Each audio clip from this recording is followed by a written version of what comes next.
Australia's car market is under attack, not from a recession, not from rising interest rates, but from three Chinese brands that most Australians barely knew existed 5 years ago. They're not just selling cars, they're kicking established giants out of the top 10. And the numbers don't lie. The takeover isn't coming. It's already happening. Starting at number 3, MG.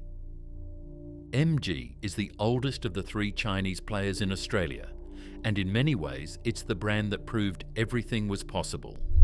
Originally a beloved British nameplate, the kind of badge that older Australians associate with classic roadsters and weekend drives, MG was acquired by Chinese manufacturer SAIC and relaunched as something completely different. A budget-friendly, feature-packed option for everyday Aussie families who were tired of paying a premium just for a badge. And it worked. In 2025, MG sold 41,298 vehicles in Australia, enough to finish inside the top 10 nationally. That's more than Volkswagen, more than Subaru, more than BMW. Brands with decades of heritage in this country, brands with massive dealer networks and marketing budgets, outsold by a Chinese-owned company that most Australians couldn't have named 10 years ago. MG's weapon has always been simple. Give buyers more car for less money. Walk into an MG dealership and you're not greeted with a stripped-back base model designed to get you through the door. You get a fully loaded SUV, large touchscreen, comprehensive safety features, a warranty that embarrasses most competitors, at a price that makes Japanese and Korean rivals look like they're taking the mickey. The MG ZS became a genuine phenomenon in the small SUV segment. Families who would have previously stretched their budget for a Mazda CX-5 or a Hyundai Tucson started asking, why? Why pay more when this car does everything I need and then some? Yes, MG's sales did dip 18.4% in 2025 compared to the year before. But here's the context. That dip didn't come from dissatisfied customers walking away. It came because newer, hungrier Chinese competitors started eating into the same price-conscious buyer pool that MG had been harvesting for years. The competition caught up, but none of that changes what MG achieved. It took a skeptical Australian public, a market that had never trusted Chinese cars, and it changed their minds. One affordable, reliable, well-equipped SUV at a time. MG didn't just sell cars, it built a bridge, and the next two brands walked straight across it. Number 2, GWM, Great Wall Motor. If MG built the bridge, GWM turned it into a 6-lane highway. GWM has been quietly operating in Australia since 2009, longer than most people realise. For years it was a niche player, selling cheap utes to tradies who needed something that could take a beating without destroying their budget. Nobody took it seriously as a mainstream contender. That all changed when Haval arrived. The Haval Jolion and Haval H6 didn't just compete in the SUV market, they rewrote what Australians expected from an SUV at that price point. Suddenly, for around $30,000 to $40,000, you could get a genuinely impressive vehicle. Stylish exterior, premium interior feel. A suite of technology that had no right being in a car at that price. Buyers noticed. Dealers couldn't keep them in stock. In 2025, GWM, which now includes Haval, Tank, Aura, and the GWM Ute range, sold 52,809 vehicles in Australia, a 23.4% increase year on year. 7th place nationally.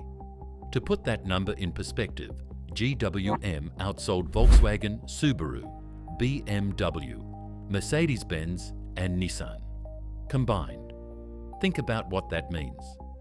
Volkswagen, a brand with nearly a century of history. BMW, the definition of aspirational motoring. Mercedes-Benz, a nameplate that people spend their entire careers working toward owning. All of them, in Australia, outsold by a brand that most people still have to Google how to pronounce. But GWM isn't resting on that. The Haval H6 GT became the fourth most popular PHEV in the country. The tank brand, GWM Sirius off-road sub-brand, is now going directly after Land Cruiser and Prado buyers. These are customers who would have previously laughed at the idea of a Chinese 4WD. Now they're booking test drives. GWM understands something that the legacy brands are only just waking up to. Australian buyers don't care where a car is made. They care what it does and what it costs. GWM gives them both.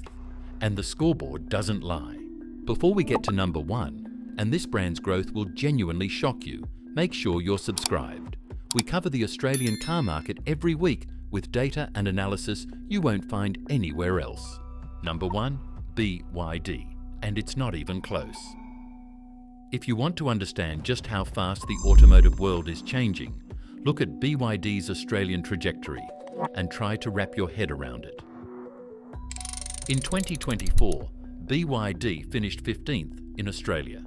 15th, a brand that barely registered on the radar of most Australian car buyers. 12 months later, BYD was inside the top 10, finishing 8th nationally with 52,415 vehicles sold. That is a 156.2% increase in a single year. Not a single model, the entire brand doubling in size in 12 months. Let that number sit with you for a moment. While Ford was falling, while Nissan was collapsing, while Mitsubishi was shedding customers it had spent decades earning, BYD more than doubled. The brand did it by attacking two of the most sacred segments in the Australian market simultaneously. First, the family SUV. The BYD Celeon 7 gave buyers a sleek, coupe-style electric SUV with a premium interior finish and a driving range that made range anxiety feel like yesterday's problem, at a price point that undercut most European competitors without breaking a sweat. Then came the move that nobody expected, the BYD Shark 6. A plug-in hybrid dual-cab ute, aimed squarely at the Ford Ranger and Toyota Hilux, the two most iconic vehicles in Australian motoring culture. The ute segment is Australia's heartland. Its tradies, farmers, weekend warriors, its identity. And BYD walked right into it. It worked. The Shark 6 became one of the key drivers behind BYD's explosive growth, proving that Australian ute buyers, the most brand-loyal segment in the market, were willing to consider something completely different if the value proposition was strong enough. And BYD is nowhere near finished. In just the first 2 months of 2026, BYD sold 10,324 vehicles in Australia, up another 161% year-on-year. In that same period, BYD overtook GWM to become the single biggest Chinese brand in the country. Globally, BYD has already overtaken Ford in total sales, 4.6 million vehicles worldwide in 2025. They are now the 6th largest automaker on the planet, a brand that was 15th in Australia in 2024, 6th in the world in 2025, and still accelerating.